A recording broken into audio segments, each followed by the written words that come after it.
बहन जी, आपा, सिस्टर, दीदी, अक्का। मिस्टर राम बाबू सर। बस देखते जाओ मैं क्या करता हूँ। Okay okay sir. Watch this. अगर तू रुपीस में देगा तो घबरा वो मत। तुझे डॉलर में देगा बाबा। मैं दूंगा ना। तो देना। अभी अभी सिनेमा हॉल में रिलीज हुई फिल्म लव इज ब्लाइंड देखी क्या? अंधा फिल्म कैसे देख सकता है बाबा? नहीं देख सकते ना? नहीं। लेकिन सुन तो सकते हो। हाँ, सुन सकते हैं बाबा। एक मिनट रुको। जरा ये डायलॉग सुनो। चल फुटन दे, चल फुटन दे, चल फुटन दे। बार बार एक ही डायलॉग बज रहा है बाबा। अरे कॉपी पेस्ट किया रे। इस डायलॉग को सुन के क्या फील होता है? कुछ समझा नहीं बाबा। अरे मतलब चल फुटन दे, चल फुटन दे, चल फुटन दे सुन के तुम्हें बुरा नहीं लगा? हमको बुरा लगा तो भी हम लोग क्या कर सकते हैं? अरे एक अंधे को बोला तो दूसरे को बुरा लग गया। हाँ, बुरा लगा। तुझे बुरा लगा ना? लगा। तो गुस्सा दिखा ना। बुरा लगा, मुझे बहुत बुरा लगा। मेरे स्टूडियो चल के भड़ास निकाले। सब निकालूंगा। तो फिर उठो चलो। चलो, कहाँ चलना है? हाल ही में रिलीज हुई फिल्म लव इज ब्लाइंड के एक डायलॉग ने सारे अंधों को लाल पीला कर दिया है। चल फुटन दे, चल फुटन दे, चल फुटन दे। सेंसर ने ऐसा डायलॉग पास कैसे किया? क्या सेंसर बोर्ड खुद अंधा हो गया? बताइए आपका इस बारे में क्या कहना है धनराज? लगता है इस दुनिया में अंधा होना पाप है। पता नहीं पिछले जन्म में कौन सा एमएमएस देखा था मैंने। इस जन्म में एक एसएमएस भी नहीं पढ़ सकता मैं। Cool cool. इतना ही नहीं, अंदर की खबर यह है कि ये लोग फिल्म की सारी रील्स जलाने वाले हैं। क्या ये सच है? आप ये शुभ काम करेंगे? हाँ, लाओ मुझे रील दो। जला के राख कर दूंगा, फिल्म को खाक कर दूंगा, सर्दी में नाक साफ कर दूंगा। किधर है रील्स? किधर है रील्स? कुटिया है। सो मिस्टर राम बाबू, मेरा प्रोग्राम कैसे लगा? ये सिक्सर क्यों?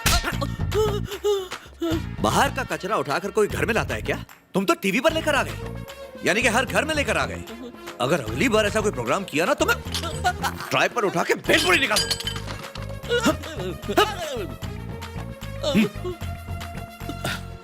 सॉरी सर, वो इमोशनल अत्याचार से मेरा दिमाग ऐसा सटका, आप पे फिजिकल अत्याचार हो गया। Really sorry sir. आप इसे खतरों के खिलाड़ी का एपिसोड समझकर भूल जाइएगा प्लीज। पता नहीं था तुम्हें ये टैलेंट भी है।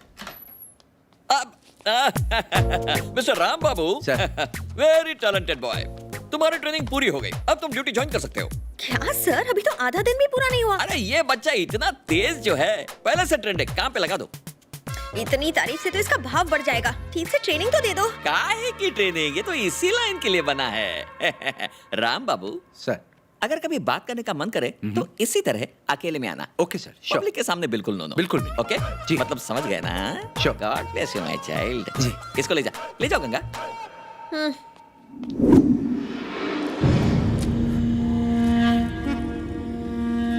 अक्का, न्यूज़ वाले आए हैं।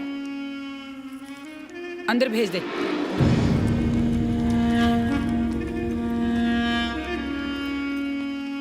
क्या रे, इंटरव्यू लेना है? जी हाँ। शुरू हो जा। सरोज देवी, अंतर्राष्ट्रीय महिला दिवस की आपको ढेर सारी शुभकामनाएं। Thank you thank you. राजनीति में आने का आपका असली मकसद क्या था?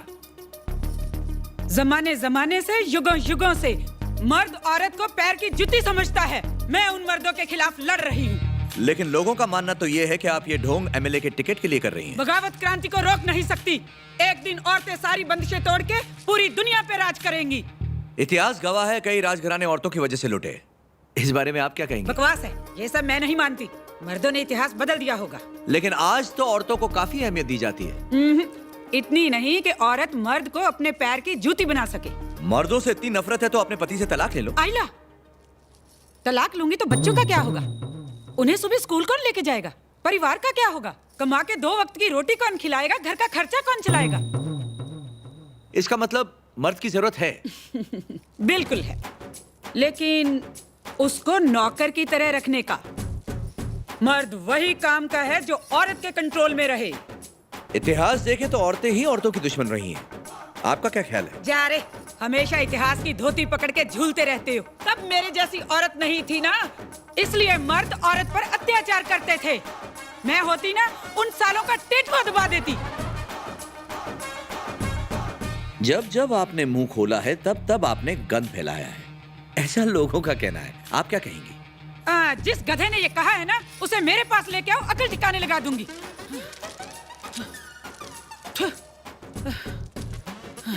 सरोज दीदी, बोल। तंबाकू हानिकारक है। कोई नई बात कर।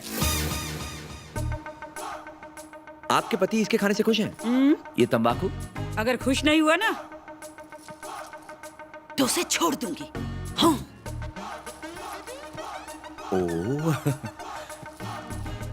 सरोज जी, एक बात तो साफ जाहिर हो गई कि मर्दों की अकल ठिकाने लगाना आपका परम मुद्दा है और ऐसा करके औरतों का उद्धार करेंगी। औकात पे आ गया। मैं अपने लिए नहीं कर रही, दुनिया भर की तमाम औरतों के लिए कर रही हूँ। सरोज जी, आखिरी सवाल। अब लगे हाथों हमें यह भी बता दीजिए कि आप मर्दों की अकल कैसे ठिकाने लगाएंगी? ये तब देखेंगे, बहुत हुआ। चल हवा आने दे।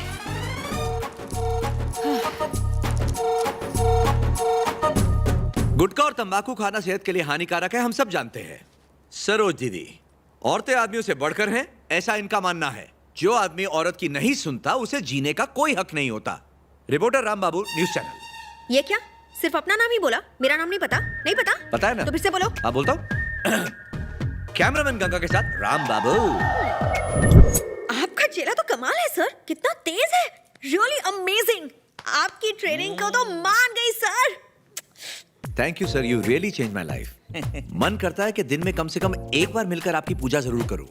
No no no no no, तुम दिल लगा के काम करो, मैं फेफड़े लगा के करता हूँ। जितना कम मिलेंगे ना उतना ही मिलने का और ज्यादा मजा आएगा। ओके?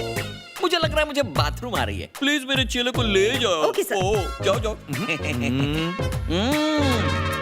निकल लो। कम ऑन राम बाबू। जाना? ओ, डेंजर है। कुर्सी पाने की लालच में इस बार जवाहर शिंदे ने सारी हदें पार कर दी हैं। पिछली बार शहर में एक के बाद एक हुए 12 रहस्यमय कत्लों के तार भी कहीं न कहीं जवाहर शिंदे से जुड़े हुए हैं। मेरे पास इसके पुख्ता सबूत हैं। इन सबूतों के बाद भी पुलिस कोई एक्शन नहीं लेती। जवाहर शिंदे एक बड़ा गुनहगार है। हॉस्टल में 2 जातियों में जो झड़प हुई थी उसके पीछे भी जवाहर शिंदे का ही हाथ था। इसका सबूत इस पर रिकॉर्डेड है। हॉस्टल में रहने वाली दोनों जातियों को लड़वा दो, अपने आदमी वहां भेज दो। कम से कम एक स्टूडेंट की मौत तो होनी ही चाहिए। टेंशन पैदा करो, लोगों को आपस में लड़ाकर हुकूमत करो। इनका काम है लोगों को धर्म के नाम पर, जाति के नाम पर लड़ाते रहो। इनका असली इरादा है कि किसी तरह सीएम को कुर्सी से हटाकर खुद सीएम बन जाओ, पर इनके इरादे कामयाब नहीं होंगे। मैं आगे भी इसी तरह इन्हें जानते हो ये कौन है? हाँ सर, ये देव नारायण है, मैं इनसे मिल चुका हूँ। क्रांति लाने के लिए स्टेशन पर पर्चे बांटता था ये। इसे देखते ही मैं समझ गया था कि इसमें एक जर्नलिस्ट छुपा हुआ है। इसका बेबाक रवैया देखते हुए कभी कभी मुझे फिक्र होती है कि कहीं से कुछ हो ना जाए। क्या रे, रास्ते पर खड़े होकर बात कर रहा था या टेलीफोन के खंबे पर? ये सब बातें कोई ऐसे करता है? चड्डी की साइज भी बता देता। सारा गुड़ गोबर कर दिया तूने। पता नहीं ये बातें रिकॉर्ड कैसे हो गई। इन मीडिया वालों को और कोई काम नहीं है, बातें रिकॉर्ड करना, टेलीफोन टैप करना, स्टिंग ऑपरेशन करना। साले हम पॉलिटिशियंस को ये लोग कुछ गलत काम करने ही नहीं देते। हमें सरकार से डर नहीं लगता, पुलिस से डर नहीं लगता, लेकिन ये मीडिया वाले यमराज है, यमराज। बहुत हो गया। अब हमें अपना एक अलग न्यूज चैनल खोलना ही होगा। ऑपोजिशन में रहकर इतना खर्चा करेंगे तो कहां से निकलेगा? हाँ? तो उसे मार डालो, कुत्ते की तरह भौंक रहा है। हमने कुछ किया तो शक हम पर होगा। होने दे।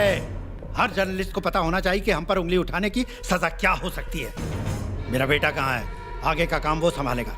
ठीक है जी। क्या रे, फिर से फोन करेगा? जवाहर शिंदे ने मर्डर करवाया अपने बेटे से। मीडिया वालों के लिए ब्रेकिंग न्यूज। बाल सफेद हो गए लेकिन अकल नहीं आई भेजे में। उसके कान में जाके बोलना। ठीक है।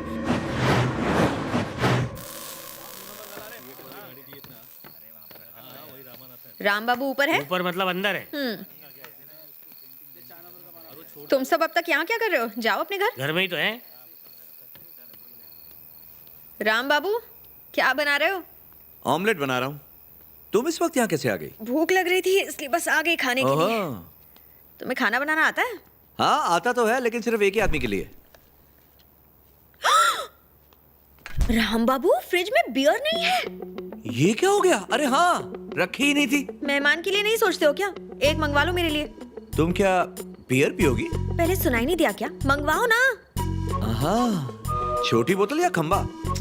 ओह राम बाबू, छोटी बोतल से तो गला भी गीला नहीं होगा, बड़ी बोतल मंगवाओ। ओहो, सही जा रही है। चलो जल्दी।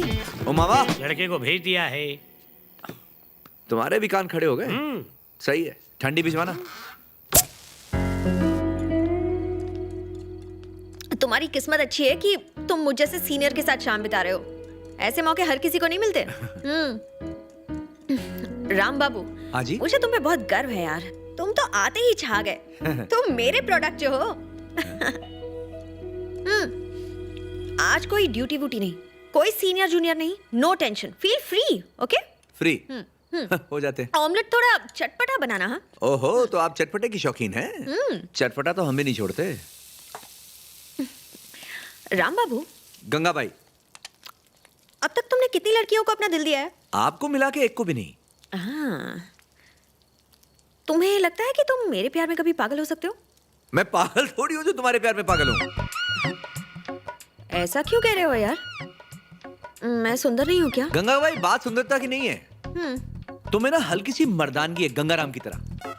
फ्रंट से तुम एक टॉम्बॉय की तरह मैनली हो और बैक से तुम एक लड़की की तरह सॉफ्टली हो। असल में क्या है ना, इस चक्कर में मन में एक डाउट सा आ जाता है, अब इस कंफ्यूजन को लेकर कोई तुमसे प्यार कैसे करेगा, हैं? ये लो तुम्हारा ऑमलेट, इसे यहां टिका दो। लेकिन मैं जानती हूँ काफी लड़के मुझ पे फिदा हैं। ये तुम्हारा वहम है कि गलत फहमी? मतलब? आज तक तुम्हें किसी लड़के ने लव लेटर दिया है? नहीं। और क्या आज तक किसी ने आई लव यू बोलने की हिम्मत की? अभी तक तो नहीं। किसी ने फूल या चॉकलेट का डब्बा दिया? नहीं। किसी ने तुम्हें देखकर कभी आंख मारी? नहीं तो। किसी का दिमाग खराब है जो ऐसा करेगा? तुम ही बताओ गंगा जी। तुम बता रहे हो या डरा रहे हो? तारीफ कर रहा हूं ना तुम्हारी। You're a strong woman. Camera woman नहीं, कैमरा मैन गंगा हो तुम। है किसी उल्लू के पट्टे में दम जो तुम्हारे पास आए? ये सब तो मैं सिर्फ इसलिए कह रहा था क्योंकि तुमने फ्री होने को कहा था, वरना तुम मेरा नहीं से जानती हो। That's okay. लेकिन मेरे दिमाग में कुछ कुछ बात आ रही है। कहां से आ रही है? ये बियर पीने के बाद तो सिर्फ नींद आती है। गंगा जी, ये मुंह से निकल गया, सॉरी। हाँ, मुंह से निकल गया तो कोई बात नहीं। राम बाबू, गंगाबाई, मुझे अब थोड़ी सी शर्म आ रही है।